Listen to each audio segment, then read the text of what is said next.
podcast for those who suffer, which is everyone. It's a space where we can speak honestly about what it feels like to be in desolate places without losing hope. Welcome to In the Thicket. Anna Richard is our guest this week. She is a labor and delivery nurse, and she shares a lot about her experience of the joys of birth, of the challenges of birth, the suffering that's there, the hardships, and where Jesus is in it all. And she does share some things that may be difficult. So if you've had experience with birth trauma or with pregnancy loss or with the loss of a child, we just wanted to let you know we will be talking about some of those things in this episode. And if you're pregnant or expecting now, or you've experienced any of these things, please know that we're praying for you in a special way this week. God bless you. Hey, everybody. How's it going? Hello. Good. Hello. I was going to say good afternoon. And then I had to pause because I'm like, I don't know. When am I? When am I? What? Yes. So just right out of the bag. Okay. Hi, everybody. I'm Erin. I'm Nicole. And you'll see that, well, if you're watching this on Zoom, you'll see that Rachel is not here with us, but we do have another guest with us today, who is, I think, a very special guest. I'm a little biased because she's my sister. I think she's a pretty special guest too. So it has to be true. Yeah, exactly. If there's two of us and one of us is not related to the guest, then that's right. Unbiased. Yeah, exactly. Very scientific. Yeah, exactly. Yeah. So Anna is here with us. Hello. Today. Anna's joining us from Winnipeg. So a couple weeks ago, Anna came and visited me in Nashville. And then we were like, oh yeah, hey, while you're here, you should be on our podcast. And what would you want to talk about? And so we had this plan. And then of course we just didn't actually record with you while you were here, but no, we're recording now, Technology so is here it is. That's right. Yeah, exactly. Exactly. Maybe before we dive into that real quick, how are you guys and what is your weather? Oh, that's my question. Mm-hmm. I'm actually genuinely curious. I can start and say that the reason that I don't actually have any concept of time is because currently I have COVID, as we are recording this. But it was so sweet because I put a thing on Instagram. I was like, no, it happened. And then people send messages. They're like, oh, I hope you feel better soon. And it was such a lovely. That's so nice. It was very sweet. I know. Thank you, so thank you to everybody listeners. who did that. It made me feel so loved. And it was it's okay now. The first couple days were a little rough, but much better now. So I have to be forcibly confined. I have to forcibly confine myself into my room because I'm feeling better, aside from just a little stuffy and stuff. Well, why can't I go out in public? I'm like, oh, because you're extremely contagious. That's why. That's why you can't do that. Okay. So the weather. Feel that. So maybe I also don't really know. It did snow a little bit yesterday. I plan to go for a drive after we're done recording, just to open the windows and get some fresh air, Yep. Yeah. So I'll know then. But I think it's around 0, something like that. Yeah. Celsius, not 0 Fahrenheit. Right. How about you, Anna? I'm curious too. What's happening in Winnipeg? Winnipeg is surprisingly warm today. It's actually because we went through the whole rigmarole. Yeah. Okay. Of having snow in October and all that stuff, and it was chilly. It felt very wintry, and now we actually are +7 today, and it was kind of balmy outside, and most of the snow was melted. And even when I was driving, I had the window down because I was like, "This is little spring." Little mini spring moment for us, but I think we'll head back to Christmas vibes eventually. Yeah, true. Yes, so that is the Winnipeg status for today. But it is nice to have it for a little bit. So yeah, it's good. So Nashville, you probably have a lot of snow there right now, this time of year. Yeah, that's right. No, it's been nice. We have not had snow yet. But it's been a little bit more chilly, but you guys still highs of this week, highs of 20 kind of thing Celsius. Do you get I know snow? that for all you we have had snow here a couple times, but not very often. If it snows more than once or twice in a winter, that's a lot, and it's the kind of thing where it will snow and then it'll melt within a couple days. So I think Right. it's cooling down a bit next week, but we haven't really had like super freezing temperatures too much yet. So, which is nice Good. because I still bike to work a couple days a week. And so in the mornings, it's chilly. I have to wear like hat and mitts while I bike. But on my way home, it's usually kind of like warm and I can just sometimes just wear my regular clothes with a light coat and it's nice. So see, that's partly why I feel like Nashville, like I don't think I could ever live somewhere where it was like where it did that kind of stuff, because at the time of year in Canada when it is doing that kind of stuff, my body is like pick a lane, choose a lane. Right. Yep. Decide. Either be cold or be hot. Right. Do not be both in one day. Not acceptable. Yeah. Yeah. So, And I would say that it's like Nashville summers are hot, like consistently hot the whole summer, basically. But then the sort of fall, winter, spring, it gets hot too, but like fall and winter is basically like a Winnipeg spring where it's just extremely variable. It could be really warm. It can be really cold. It could be anywhere in between. It can change suddenly. And it's like that for like, 4 months or 5 months or something. I could be brown, I could be green, I could be violet skies, I could be I could be anything you like. Do you know what I'm talking about? I recognize it. I just don't know exactly what it's from. So it's just, there's a song that used to be on social media stuff all the time, and it was like people doing harmonies and things like that, but it reminded when you were like, it could be because I just saw it the other day. So if you want to look it up, there's one with Ryan Reynolds and Will Ferrell, which is excellent. I will find it and I will repost it on our Instagram. Great. It will make your day, especially I feel like the two of you guys, because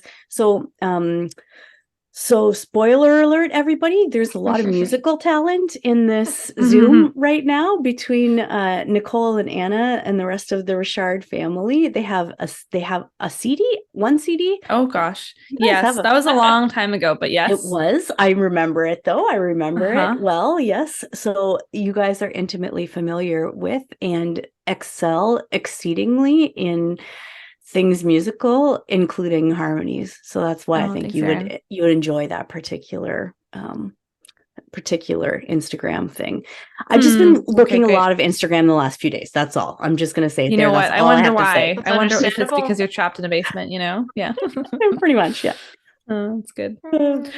Well, I'm really excited to hear what Anna has to say today. So and I just have to have like a little big sister moment here. So it's just really fun. So Anna and I are just about 10 years apart in age. That's crazy. Yeah. Yep. Because she was born. Well, I won't tell you when she was born because that means you'll have to figure out when I am. So I'll just leave that in mystery. But anyway, so we're about 10 years apart in age. And it's just, when you're 10 years old, like I was almost 10 when she was born. And so, I helped take care of her and all of that because she's a little baby. And now she's like a grown up, and I like to say I used to be a lot older than Anna, but now we're like close to the same age. Yeah, we're in the same age. Yeah. Sort of. And just, proportionally, right, in life. Yeah. And I've just been it's been so beautiful to see her, Anna, like develop into herself as an adult and into a career as now 1 year in, right? You just had like your 1 year anniversary. Yeah, I just had my 1 year. As a labor and delivery nurse, which is so beautiful. So she's here to tell us about that today and just like some of the things that she sees, in terms of childbirth, but like on the nursing side, right? Because she gets to walk with all of these women who are giving birth and their husbands or their support people. And just has a lot of beautiful insights and I guess meditations on that. So anyway, we're excited to have her here. So I'm just like very proud and all of that. So it's good. Thank you so much. Babies, delivering babies. Yeah, it's a wild place to I know. be. Yeah. So maybe Anna, if you want to just tell us like a little bit about yourself and about, how did you find yourself into this career maybe? Yeah, sure. So I am Anna, as you have heard, and I am from Winnipeg, youngest of 5 siblings. Nicole and I are the bookends of our family. And I think when I was in high school, my mom was sick for quite a stretch and kind of just off and on, and she's in the hospital a lot. And so first of all, I had never thought I would go into healthcare. I was planning to be an actress and I liked to write things. Yeah. Like that was my life goal. I was like, I'm going to be an actress because I was in musicals and I loved it. Oh, cool. So yeah, and I hated science, and I was like, that's never for me.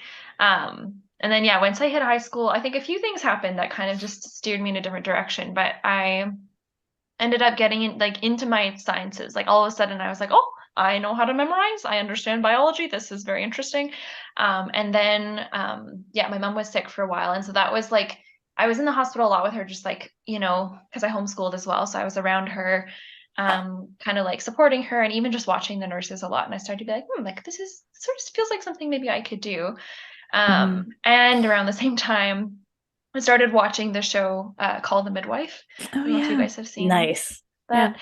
So it's kind of silly, but I was like, I also like I've always just found birth fascinating. Like I just as a kid, I would love like if there was like a movie scene where like she's having a baby, I would like always want to watch that part of the movie. Or like if there was an episode, in the seasons where someone is finally giving birth, I would like want to watch that. I just found it so interesting. I remember getting my braces on and like on the TV in the room there was like a birthing show on TLC or something, and I like flipped to it because I wanted to watch it and I thought it was so interesting. And then the person working on my teeth was like, "Oh, are you gonna like be a doctor or something?" Because like you're literally watching like a birth show. I was like, I don't know. But yeah, that's just great. All these things. And then I remember, yeah, specifically that show called The Midwife was like so cool to me because it was just like apparently it's very well, it is realistic now that I think back on it. It is quite realistic of birth. And yeah, so I just had a draw to that. So all those things just started to make me think, okay, maybe like I thought maybe I'll become a midwife or maybe I'll go for nursing. And I just sort of ended up finding my way towards going for nursing and then deciding to specialize in labor and delivery. So that's kind of how I got to where I am. That's really beautiful. But yeah, lots of different things.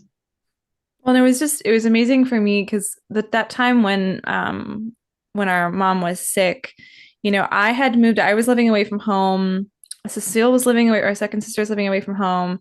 Brother was living away from home. I think Catherine had recently, like a lot of us were away. So a lot of the burden of just kind of like helping out around the house and being present with my mom and like taking her to the hospital, all these things was on Anna's shoulders.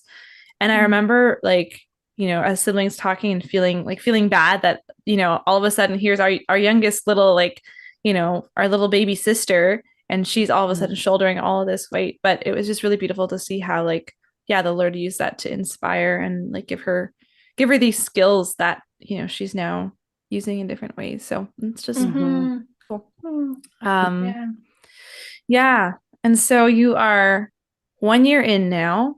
Why don't you tell us, I mean, okay, so I think our podcast is predominantly women and probably some of our listeners have had babies, and those who have not had babies, we all know that childbirth is not a walk in the park, And so I wonder just, yeah, what have you observed? What have you learned from like just this difficult and beautiful phase moment? Yeah, I feel like those two words are very much what it is. It's difficult and it's beautiful. And every single birth I've been to, like there's a bit of both of that. Well, there's a lot of both of that. And yeah, because I even think back to like the first births that I attended. I was actually in grade 12, so I got to shadow a nurse for a day, and it was one of my friend's aunts, and she took me in with her. And so that was amazing because I got to see a baby born for the first time. And like I cried, like it's just like, whoa, like this person is in like the most intense pain I've ever seen. And then all of a sudden this baby is out and they're in the most intense joy I've ever seen. And it's just like this like amount of pain and work that they go through. And then just the absolute jubilation of this new life that they made is arrived. And it's like, and so I remember like that even, when I started nursing school and I started to do clinicals and things like that, and I saw more births, like I still had that reaction every time where it's just like you feel the emotions, and I would often just cry with them when the baby came out because I was like, this is just amazing. And now like I've been to so many that it's like I don't really cry every time, but it's still sometimes. But you just you still are very surrounded by all of this. So yeah, it's one of the most intensely painful things anyone can go through. But yeah, it's also just like so rewarding. So it is interesting walking with people in that, because you kind of have to be there for them to the point where like kind of when they get to this, I don't know, I've heard of different terms for this, but it's like you get to like almost a transition phase in labor where you're getting ready to push, you're getting close to ready to push, and it's like you kind of lose your mind. Like you kind of aren't thinking straight. Sometimes you're not even like cognizant, like you're not going to respond appropriately. Like you're just in so much pain and you're so focused that it's just like you just have to just cope and make it there. So yeah, that's an interesting thing to observe and kind of support people through, because it's like sometimes they're just not even when you're in so much pain, you're not even reasonable. Like you can be angry, you can be, whatever emotions, and then you're kind of just like helping them get to the end. And then when the baby comes out, it's like, oh, this is this person that I've been working with this whole time. Like their true personality comes out because it's like finally the pain is gone. Yeah, so I don't know. There's a lot to that. Yeah, that's kind of the overall. I have questions for you about that for sure, but this was one thing that is slightly ridiculous, but definitely I was thinking about you the other day because I knew this episode was coming up, and then I was watching Scrubs. Have you ever seen Scrubs, the show Scrubs? I love Scrubs. I just think it's ridiculous. It's like totally my sense of humor. And I've watched the series like 5 times probably. And then I got a Disney Plus membership. And so I was like, Scrubs. Yeah. So of course I'm watching it again now. But I got to the episode where for those of you who haven't watched it before, it's like a medical comedy kind of thing. Very cheesy. And excuse me. And I got to the one where Dr. Cox, who's one of the main characters, and his wife Jordan, so they're having a baby, and then it's time for the baby to be born. And then Dr. Cox is talking about how, there's going to be people around and they're going to watch you poop on the table and things like that. And she's like, they're going to what now? Who's going to do what now? And I was like, I remember the first time I watched the series was the first time that I actually heard of that, like the crazy things, that I'm like, that seems like insane to me. But so I've always been a little bit fascinated by like I would love to hear how that is, like not necessarily that specific example. We do not have to talk about women's on the table. yeah. But I'm sure, like, because you're the person who's there walking them through all of these things, and you know how it goes, right? Like, the complications, the general progress of stuff. But I'm sure that probably a lot of people who come in don't, like, there are things that are surprising for them, or things that like throw off the game plan, if they come in with it. So like, how have you seen how have you seen that show up, and what's it like to be with people in that? Yeah, I think it's wild, because birth is one of those things that literally everyone it has to be born, right? Every human was born at some point. So, it's normal, and yet a lot of people just don't know what happens, because it's like you haven't been through it before, if it's your first baby. And so there definitely is like an aspect to kind of journeying with people, and it's very vulnerable, right? Because it's like, you're there, you're birthing, and this is like a very intimate part of your body. And you kind of, I don't know, I find that my role often is to just like love people in their vulnerability and make them feel safe in being vulnerable. And which I love. That's like my favorite part about nursing. Like it just sets me on fire, because it's like, I feel like I was just made to love people when they're feeling vulnerable. And so, yeah, I think like it's often just like people have questions, and you just kind of are like, yep, so I've often seen this or this, or, this is a possibility, but, typically it goes this way or whatever. Or some people are like, am I going to poop? Or I'm like, you might, like, it's common, but you might not. And if you do, it's fine. We don't care. Like, we're just here to help you have your baby, and there's no shame, in whatever outcome. And the same goes with like pain management, right? Because there's many different opinions out there. There's many different, people have different ideas of what they think birth should be or should look like. And honestly, like I've seen all of them, and they're all beautiful, and no one of them is better than the other, because you're still birthing your baby, right? And so I don't know, that's kind of just the general, like, I feel like it is a lot about just like helping people be comfortable in their own skin and be vulnerable. And even like doing that has really helped me to be comfortable with myself, right? Because it's like I realize that I'm no different, and that I could easily be in this scenario. And if I'm the one giving birth someday, like I'm trying to treat people how I would want to be treated in a birth situation, right? So there's just a lot of kind of just journeying with that and with that. Yeah, that's so beautiful. It is. So Anna, I know that, you and I chat, and that you're a very prayerful person, and somebody you walk with the Lord in your work. And so, I wonder what are some of the things that, insights you've had into, just the way that Christ is present in this process. So anything you want to say about that? Oh my gosh. There's so much. It's like, it feels like, I've been at this for a year, but the Lord has just, and even I did practicum, so I guess like a year and 3 months, but the Lord has just done so much work in my heart through this, and just revealing himself to me through my patients and through like what I've observed. I feel like one of the things is, so what I've noticed is typically, I mean, there's so many different scenarios, and we have so many different people who come through, but often, they'll have a support person or their husband or their partner with them. And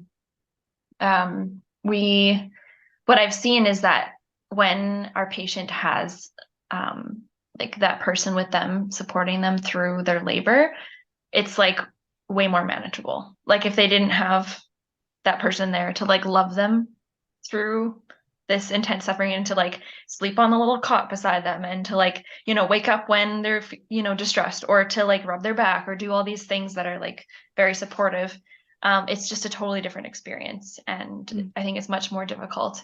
I mean, nurses also are there, so if they don't have support people, we're very happy to like step into that if we can, right? But I remember last year, this was like more towards the beginning of the year, there was a husband and wife there, and she was in so much pain she couldn't even like stand, and she needed to go to the bathroom or something. And I just saw her husband come and just like literally like bend over her to like basically hug her, to like pick her up and to like get her to the bathroom. And it was just like a simple like gesture of like, he's just physically helping her, stand and walk. But it was just done with so much love and so much tenderness. And it was like, oh yeah, like they're a team here. Like he is loving her through this so that she can give birth. And it just like in that moment, I just felt like Jesus was like, that's how I want to love you. Like that's like, this is me loving you. Like every time you watch like this dynamic between a couple in labor, like this is me like loving you in a certain way. And that was just so touching to me, because it's like it's just sort of an example of what it means to like give new life to something, right? Whether that's in your career, in doing a new thing or doing a ministry. We can only do it if Christ is loving us to give us what we need to do it, right? And it just like even just the whole analogy of like, okay, so this couple like got pregnant together, like she couldn't get pregnant without him. She couldn't, I mean, she can deliver without him, but it'd be much harder if he wasn't there. And it's like right from the beginning, like he is like with her, he's giving her this new life, this new seed, it's growing, and then he's with her through the entire process, and all the pain to give life to something new. And I just felt like that was like that's just so how Christ is with us. And like when we respond to that love, when we were there to receive his love and receive the new life he has for us, and then we can actually give birth to new things. But it's just so much harder if we try to do it by ourselves. So anyways, that's like one of the analogies that I've sort of dwelt on a lot. That's beautiful. I love when you're talking about just that call to be like to love people and when they're vulnerable, like to help them feel safe in their vulnerability, which is so beautiful, especially because really honestly there's like fewer experiences I think than there would be of giving birth. Especially, I mean, in a hospital, lots of people give birth in different places. What if they have a midwife, or if they go to a birthing center, if they go to a hospital or whatever. But particularly in a hospital, I think when there's lots of people walking around, there's like residents, there's like student nurses, there's like but even just birth itself. But it also is like, it makes me think about how it's a death in a lot of ways, because like with the birth of that baby, there's a death of lots of things. Like there's a death to the life that came before that baby, because there's nothing that will remain the same, right? Like your life can't remain the same. Like it's impossible, even if you already have other kids, like every new child, and there's like a death to like how your relationship was with your spouse before, and not in a bad way of like the death of love at all, but like there it's like it changes, so so like the way that even describing how like husbands or partners walk through that with their partner, and how the Lord, like how you felt Jesus saying that to you, it's just very beautiful to think about how the Lord is like a death doula. Can I just say that?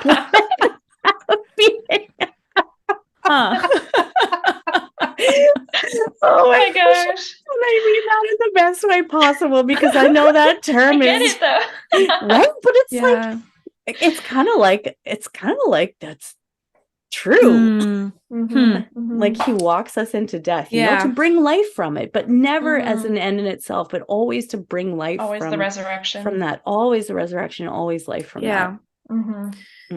Well, I think it's like, because I think that's the thing about suffering in general, is that we feel very alone in it often, right? And we've talked about this in the podcast many times about how every feeling of suffering, every experience of suffering, there is this sense of isolation in it often, because the way that one person experiences something difficult is going to be different than somebody else, right? But I think about like Psalm 23 and Jesus whoever, no, it wasn't Jesus, I guess God the Father or whoever, whatever, the writer of the Psalm talking about God.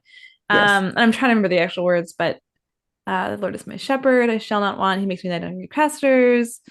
Anyways, but it talks about like, even though I walk through the valley of the shadow of death, I fear no evil, for you are with me, and your rod or your staff, right? So it's the sense of like, that Christ is present with us. And I mean, the tricky thing is sometimes we don't feel his presence in a tangible way, right? But we can trust that he is present with us in those things, and helping in order to help us to bring new life, like that he can bring something new out of difficult situations. And so I think there's a lot. It's not, all analogies break down at some point, but I think that there is a beautiful analogy here with that. That was actually like the next thing I was going to talk about is that awesome one. So good we're just connecting, works out. But it's exactly what it is. Like it's like the passion and the resurrection in a lot of ways. And I remember this past Easter, I finally watched The Passion of the Christ, because it took me 24 years to be like, okay, I think I'm brave enough. But anyways, I remember watching it, and there's the scene where Simon of Cyrene is walking with Jesus, helping him carry the cross. And he says, I think I wrote down what he said. He's like, we're almost there. You're nearly there. And I remember just being like, that's what I say to my patients all the time. You're nearly there. Like, you're almost there. And it was just like a new, like, oh, like, this is my role. Like, this is what it is. Like, you're walking with people, like, to their death, to their, like, dying of self. And it really is, because birth, like, changes so much. You're basically, your body changes, your everything, your mental, everything, status, everything will change when you become a mother. And so there's like a death to like the old thing, but it's like that has to happen in order to get new life, right? And another sort of imagery that came to mind was, so sometimes like, C-sections are another way to have a baby, and that's equally valid. But I remember one of my first times I was watching a C-section, I saw, because basically it's like you have your OR table and like the arms are out, right? And oh my gosh, it's like a cross, like that is what it is. And I remember just like seeing this woman like just literally giving up her body, and the words were like, this is my body given up for you. Like that just came to mind, being like, oh yeah, like this is what's happening. And I've heard multiple different Catholic people talk about that in like the birth imagery, but I think at that point I thought I had just had a Holy Spirit moment, but it's like that's what people talk about. It really is like you're giving up your body for this new little child, and yeah, there's so much to that. And yeah, there's a lot of ways that you can journey with people in that and support them, but it's not always easy to be witnessing the passion all the time, you know? Yeah. Yeah. I have a question about, because I'm sure we're gonna have I'm sure we'll have lots of episodes dealing with lots of these kind of things, because there's so like, you can have an episode on like birth experiences of all kinds of different things, or on like a friend of mine, one of my friends does not like being pregnant. Being pregnant is not a joyous experience for her, where she's like delighting in the little flutters, and it's like, no, she just hurts. There's, and so she like looks forward to actually, giving birth. And the moment when she just doesn't have all that pressure, and like the baby is there, and it's like her insides are not being squished anymore, but so there's like that. And I know she felt like weird about that for a while, until she heard from other women like, oh yeah, no, I don't really like pregnant either. And some people, there's so many experiences, but the one I was thinking about, that might be interesting to hear from you, from your perspective, is like, I'm thinking about when my younger nephew was born, and he so it was a C-section, it was a planned C-section, but when he was delivered, his APGAR was 1. Like, he was, oh my gosh. So it's really, so you can explain what that is, but also I'm sure, like, with like the experiences that you've had, and you talk about like this pain and then this joy of when the baby's, but then sometimes I know it doesn't quite happen that way. So what's that like, what was that like, and how have you seen Jesus in that too? Yeah, like I remember I've seen so many different things happen, and I work on a high risk unit, so we do have a lot of like emergencies, and there are, C-sections, and just different ways of birth, like vacuums, forceps, things that, people don't expect or don't want. And I think a big part of that is that this is not what they envisioned, right? It's not, this is not how they thought it would go, or, this is not how they saw themselves giving birth. And for that, it's like that in itself is a really deep suffering, because it's like, when you have these dreams and you want to have your child be born, screaming and crying, and everything's just, as it should be, which, that is still a hard experience. But it's like, when you don't even get like the normal experience, like that itself is a deep suffering. And that, I think that kind of equally qualifies as the same thing, where you're like dying to yourself, because you're like, this is not even how I wanted to give birth. And also to that, like, babies aren't always born screaming and crying, and sometimes so APGAR signs, it's basically like an acronym. I honestly forget what all the things stand for, but I know what they mean because I check them off on a list. But basically, it's like there's all these different categories. There's like, are they crying? What's their body tone, like their muscle tone, their color, their heart rate, a few other things on there too. I'm not going to try to state them all, but yeah, basically you add up numbers. So you get like a score. So it's you get your APGARs for I think it's 1 minute and 5 minutes, or like at birth in 5 minutes. And it's basically, it's kind of scary, because often babies are born with what we want is 9. Like 10 is like perfect, but no baby is born perfect. Usually it's like the color is off at the beginning. So you'd say 9. Usually it's like 9 and 9, because you always have a little bit of off coloring. But sometimes, babies are born and they're stunned, because it was either like a really quick delivery or a really tough delivery, and maybe they didn't get enough oxygen. And so sometimes they're just kind of like, and it's like they look kind of dead coming out, and it's we see that a lot. And so, you're stimulating them, you're rubbing them down, getting them to cry.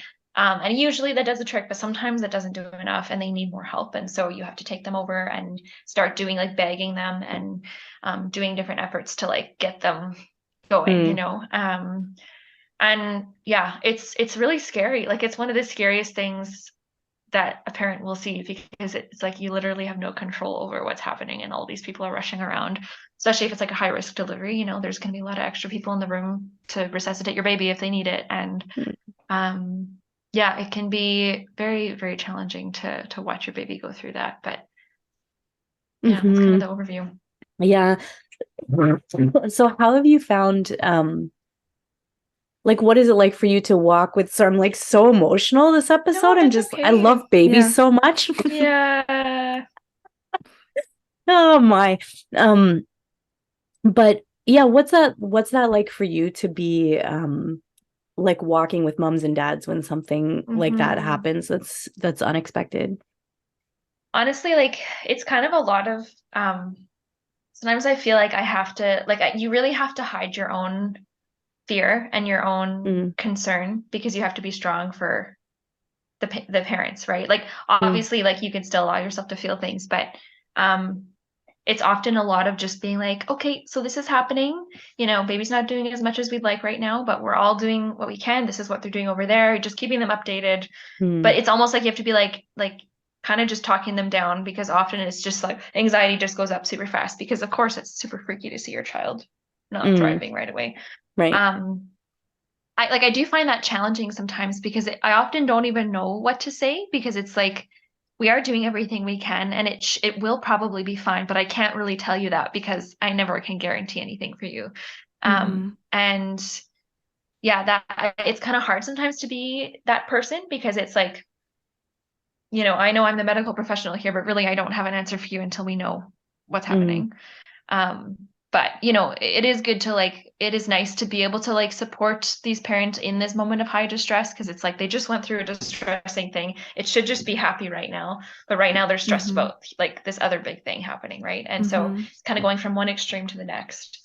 And yeah, sometimes I feel like I've been able to help calm people down and reassure them that everything's fine, but other times I haven't, and they're still freaking out, and I'm just at a loss, because it's like, I can't fix this. I can't make it better right away. So that's been a journey too, to just it's humbling, because it's like, okay, yes, I'm a nurse, but I'm not a superhero. I can't actually fix this. And that's really hard. Yeah. Yeah. What about, Anna, times where things don't work out? And I know you've talked about a couple of really tough situations, and yeah, that's just got to be one of the worst things. And even as I'm asking this question, I can feel myself almost tearing up, because I just can't imagine. But yeah, how does that, how do you navigate that yourself even? Maybe that's a good place to start. Yeah. Yeah, those are some of the hardest days to be a nurse. Often those cases are things that it's not a surprise. Often, well, it is a surprise in the sense that they didn't know that their baby wasn't alive inside of them. But it's usually not we were expecting a live baby and it came out dead. That's usually not how it works. It's they've come into the hospital, the baby wasn't moving as much as usual, and there's no heartbeat. And that's there's often a shock from that same day, because they just didn't know until that day that they weren't going to have their baby alive. So yeah, it's one of those things that's everybody has different reactions to. And for myself, I'm a very emotional person and very sensitive, but during those shifts when I'm working with a family like that, I almost feel like it's so sad that I don't even connect to it. It's I just, or maybe I honestly am still trying to figure out my response to it, because I feel like I'm very very strong in those moments. I feel like I just I'm supportive and I'm there for them, but it's it doesn't really penetrate my heart a lot. And maybe that's just a grace. Maybe that's the Holy Spirit just helping me not be crushed. Because I think, knowing me, I probably would be crushed if I dealt with that too often. But yeah, I feel like it's more something that I'll think about afterwards. I'll be really sad for them in the moment. And sometimes I've cried a little bit with the family, and especially just in these heartbreaking moments where it's I'm the one that has to they've delivered their stillborn baby, and they've spent time cuddling this baby, and now I have to shroud it and take it away, and that's the last time they're ever going to see this baby. And it's I can't believe that I'm that person that has to do that. And then I'm wrapping up this body and sending it to a morgue. It's just it's so dark and it's so sad, but at the same time, I don't know, I feel very peaceful in those moments. I think I feel very called to be there and to love them and to love this baby and, to lovingly wrap it up, and all those things that just sound horrific. But in the moment, I think you're just given the grace to do what you need to do, because I feel I've never left feeling crushed, it's just sort of okay, I've done what I need to do here. That was really sad. Sometimes I will go home and cry about it, or the next day it'll hit me oh, that was really hard to deal with. But yeah, I think God gives you the grace to be where he calls you. And so far that's been my experience.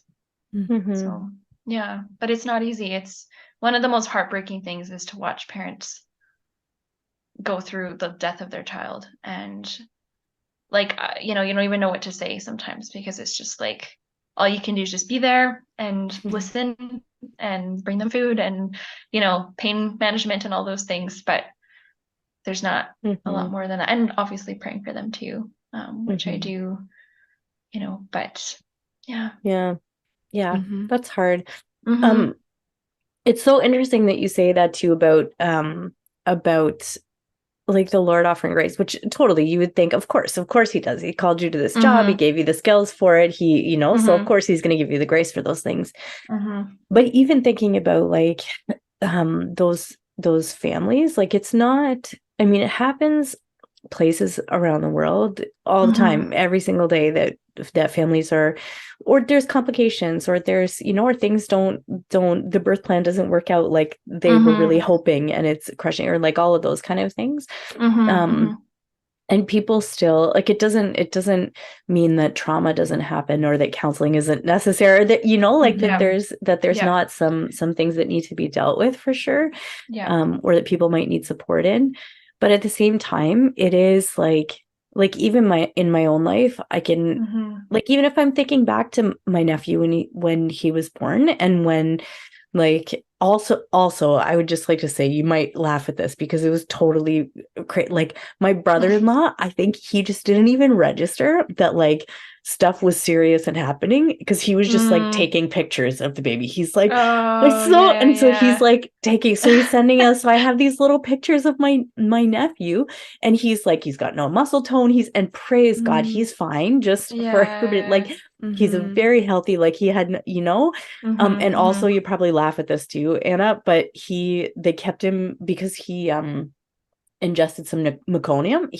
They kept him in the NICU for a few days, but he was massive. He was like 9 pounds. So he's like this 9-pound chonker in a thing, and all the other little tiny babies in the NICU. He looked like a giant. Anyways, but yeah, so like my brother-in-law just kind of taking all of these pictures and stuff. If I would have anticipated what it would have been like thinking about something like that beforehand, it like would have been soul crushing. You know what I mean? Like it would have paralyzed me. I would have approached my sister's whole pregnancy with fear. I would have like, which is, I mean, it's not of the Lord, right? But I do it so often with so many things. But still I noticed, like, I remember being in that moment, and that there was just calm. Like it was it was like prayer, and it was like peace, and it wasn't like, it was like joy that he was born, but it wasn't joy that this was happening. But there was a very like palpable sense of like grace, of grace there, like the grace to do what I was being called to do in the moment, which was to pray and to wait. That was my role,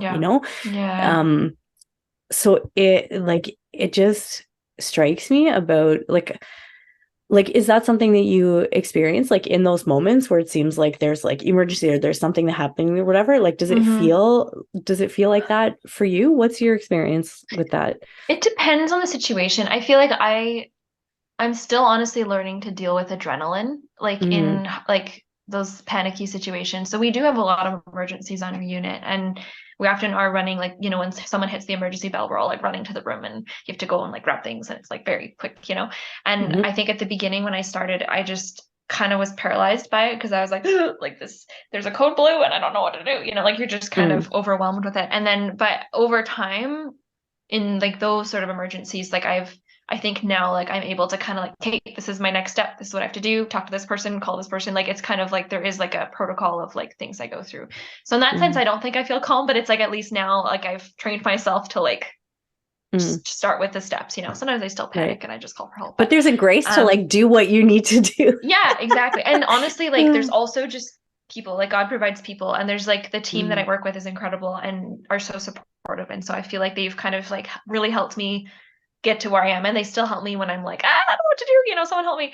And it's like, that's a gift in itself, just to have a really positive team that is down to help all the time. And but yeah, I would say in more of just like the cases that are just like heartbreaking in themselves, or just sad, or like, I feel like I do feel like there's a grace there to just be calm and to be present. And also just, I feel like it again sets that part of my heart on fire. That's like, oh, there's a need here, and I can go love them. Like, that feels like really good to me, that it's just like, this is where I need to be, and this is who I need to love right now. And that just feels very clear and very peaceful. So yeah. Yeah, I think there's a lot there.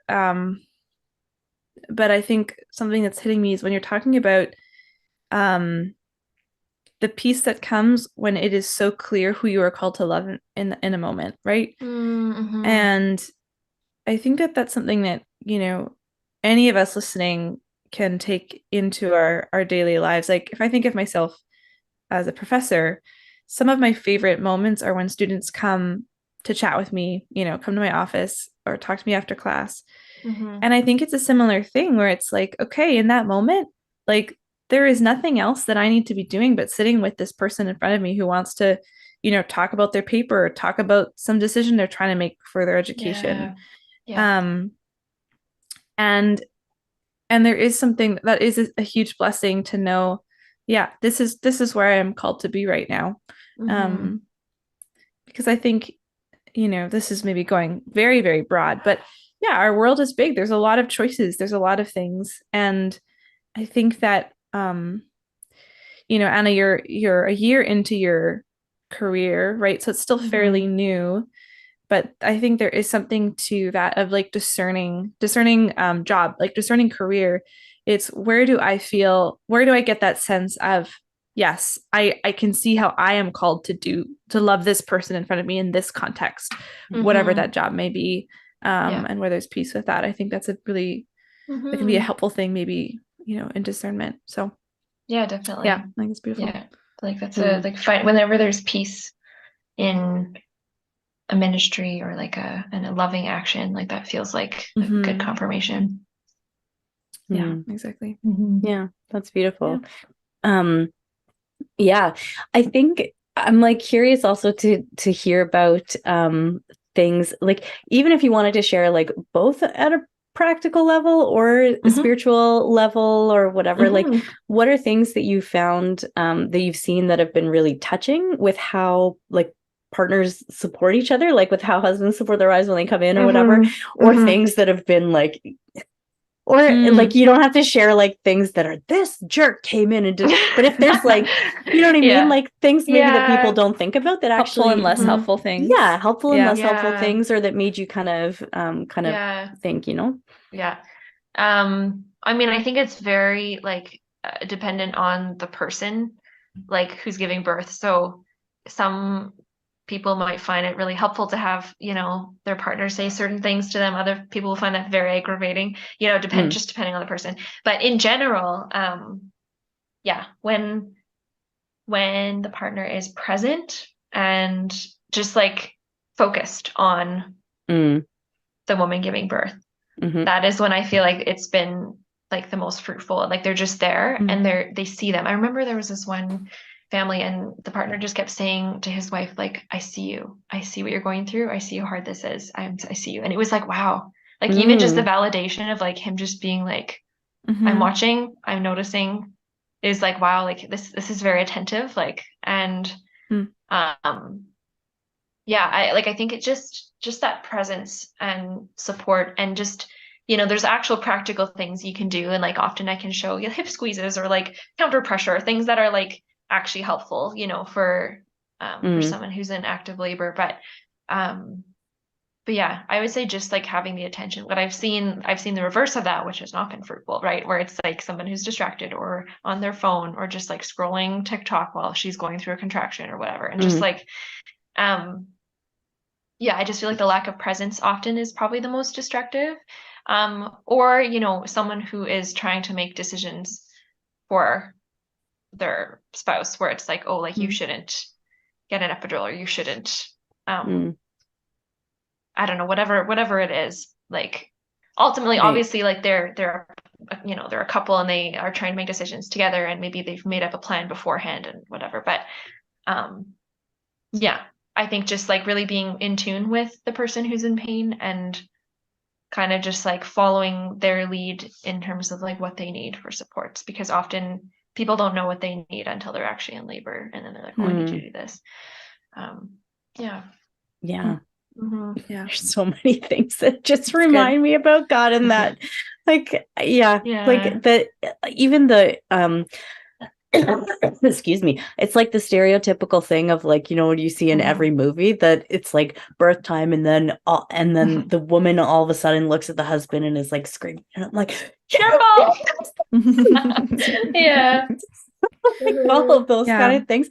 But even when you're talking about how because people get crazy when they're in pain, like, yeah, I mean, even for myself, there have been like just a few times in my life where I've been in like excruciating pain, and it's like blinding. It's like you can't, like, I don't even really remember like what was happening then, or what, you're not functioning from a place of rationality.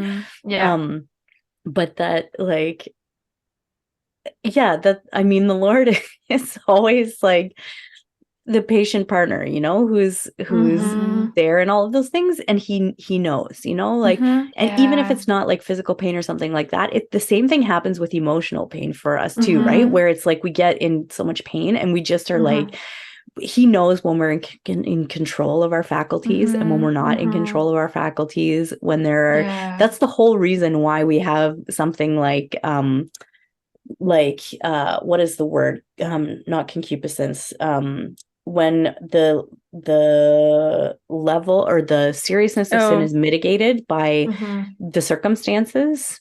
Do you know what I mean? Level of culpability. Thank you. That is the word. Yeah. Because we're more or less culpable, and it depends totally on whether we were in control of our faculties, whether there was full freedom to commit the sin, and all of those kind of things, right? Yeah. Because God knows, because he knows, how we're, but he still is that presence. Like, it's just such a beautiful image to think about, that of like, of like our lives as this big giving birth, that's like this full of like death, but a death that's only dying because life is coming, of like all of how the Lord treats us in that, of how like it's not crazy for us to think that we might do not so things when we're in pain. Like, all of that's really beautiful. It makes me think of did you guys see the movie, I don't remember what it's called. It's a Terrence Malick movie about this. He was like a conscientious objector in World War II. It's like the most recent one that came out. And normally I'd remember the name, but my brain's tired right now. Anyways, but so it's this, it's a husband and wife. They have 2 kids, and then he refuses to kind of participate in whatever local Nazi organization. And then he's going to get arrested. And so there's this like beautiful moment where, because he takes care of his family, like he works and he supports his family and his wife and his 2 kids. And if he, doesn't even just, like, people are saying, like, just pretend to join, whatever this association is, like, you don't even have to do anything, like, because otherwise you're abandoning your family. But he just like can't in good conscience. But it's this like choice, right? But there's this one part where his wife looks at him and she just, it's like, I think it's right before he gets arrested, so it's like the last time they see each other or something, and she just looks at him and she just says, I'm with you, and it's so beautiful, right? And it's a similar kind of thing where she knows that he's making this choice, and that in a sense it could be seen as abandoning her or something, but she's saying, no, like, I'm with you in this decision, we're together in this. And you see him go, and he ends up going to prison or concentration camp or whatever it is. But I don't, there's this sense, you remember that, like, that phrase sticks with you. You're like, that she's with him, and the way that she kind of comports herself after with her family, that she was totally behind him.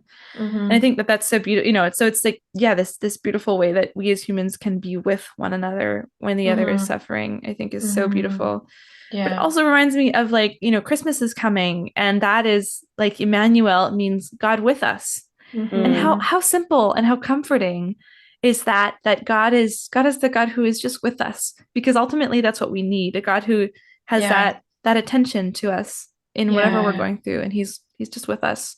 And that's often it's enough, anyways. That's really that's beautiful. That's beautiful. That presence is just so important. And it makes me think, when you're saying Christmas, it makes me think of last Christmas, because I had just started this job. I was like a month and a half in, and it was like, oh my gosh, like I'm doing what like actually happened. Like, I'm like part of all these families. And but there was actually a really profound spiritual moment that I had, and it was on Christmas Day.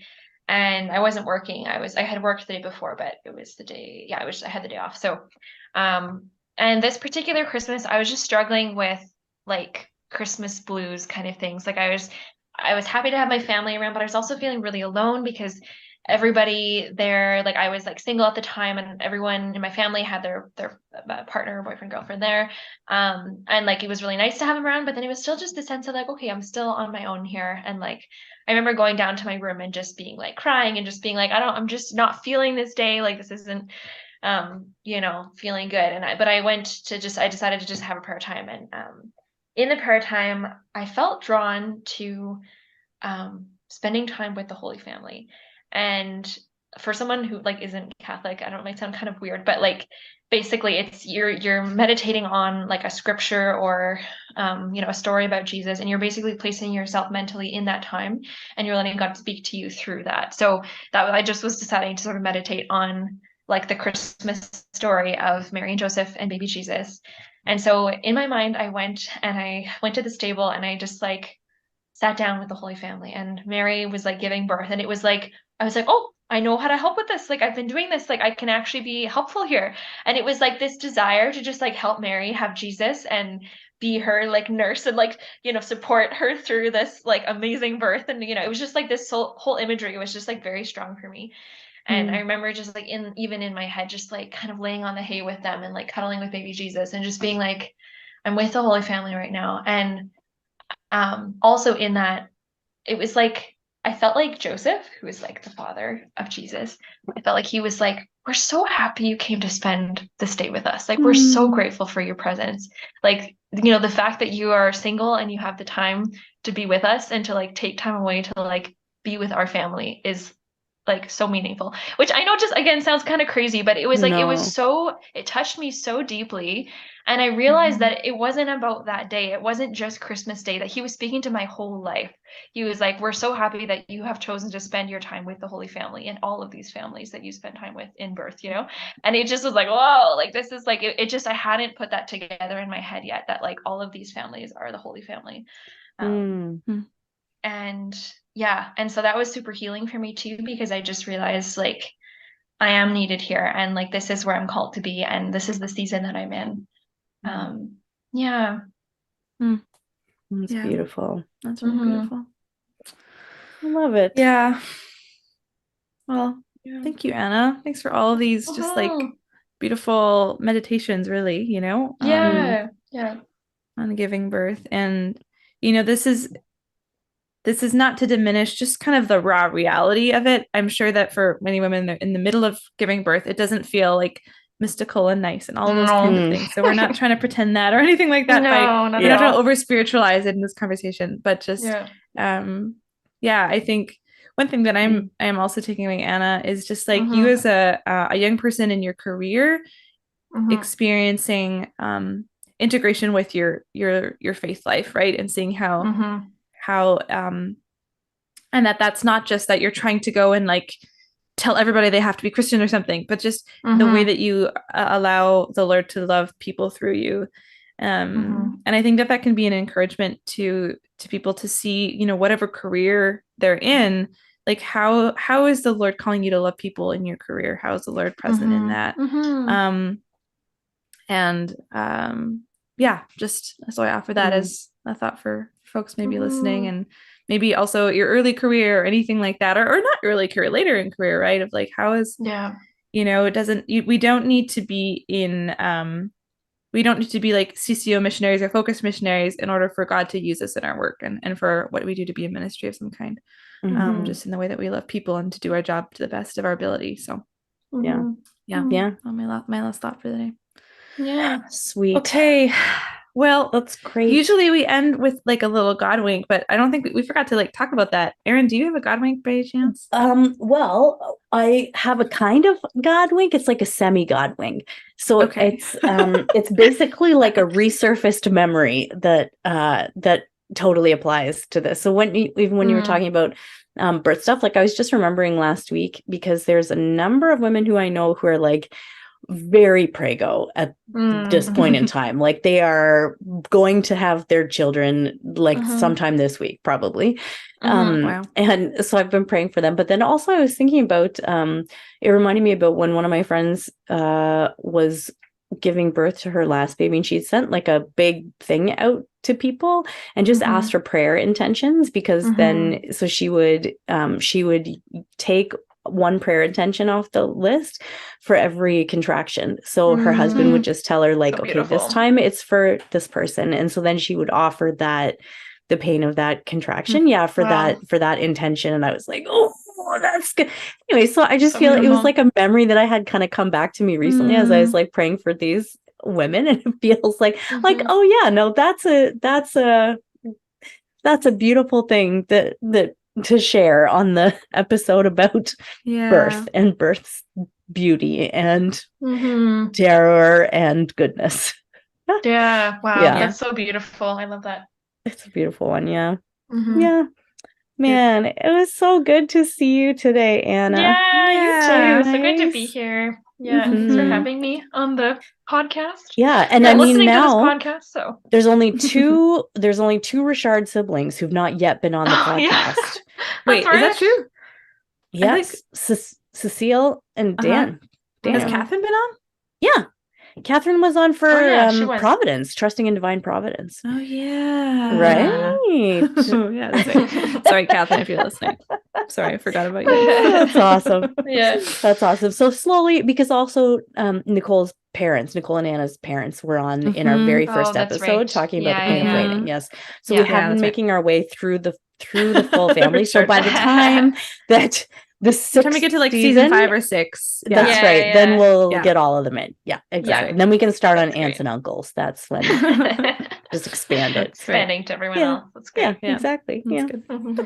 Awesome. Well, thanks everyone for listening today in this conversation. And if you are a lady who is pregnant and, gonna give birth soon, we're gonna give you some extra prayers this week.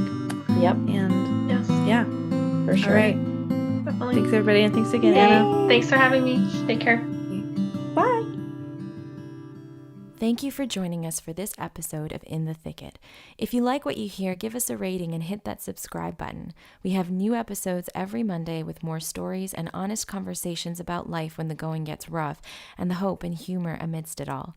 We'd love for you to join our community on Instagram and Facebook at In the Thicket Podcast. While you're there, let us know how we can pray for you. God bless, and see you next week.